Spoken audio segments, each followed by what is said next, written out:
any social emotional learning program has to be laser focused in on increasing personal capacity for the individual child.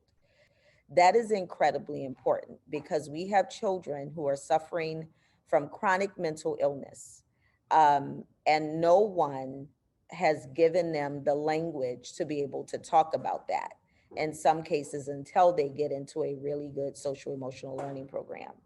Um, so I feel like if I hadn't said that, I would be doing a bit of a disservice. I apologize.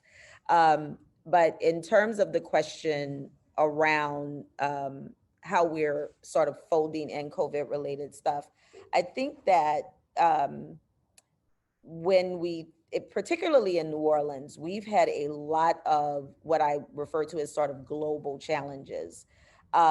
We've had Katrina, we've had COVID, we have like many cities, an uptick in crime and violence over the past 3 to 5 years. So there are a number of different things that impact our students on a daily basis.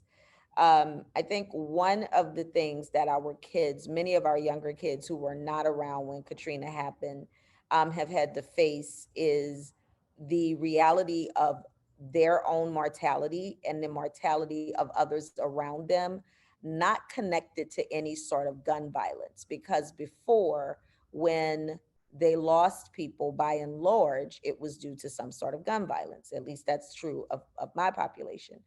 Um, Now, what they have experienced for the first time is something that is completely and totally a loss that's completely and totally out of their control and out of the control of the other people around them. So there is no saying, well, you need to avoid these streets or this person or these things or whatever, because, COVID was universal in the way that it was sort of distributed across the globe.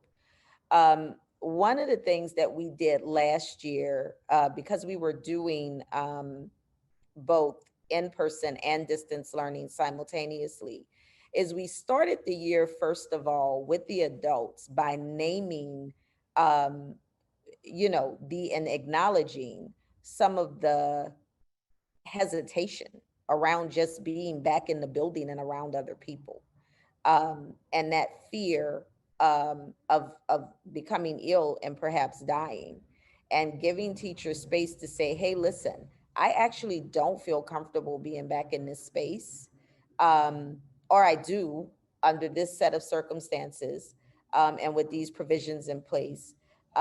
Because I think for in a lot of systems, teachers weren't given a choice, and they also weren't given the space to say, you know what, I do actually have this fear and I am uncomfortable. Where we got really lucky is all of our teachers returned to in person learning, but they had the option not to. It was their choice, and we wanted to make that clear.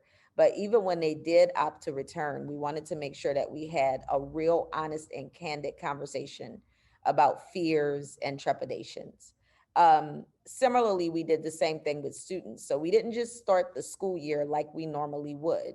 We started the school year by first hearing from them about what they had been experiencing over that period of time since school had closed so abruptly the previous March. And we wanted to make sure that they knew that our expectations were changed as a result of what we had all been through. And that, yes, we were going to be giving some graces that in the past we probably had not, but that those graces were necessary based on what they had been through and what we had all been through in sort of this shared tragedy and trauma over the past year.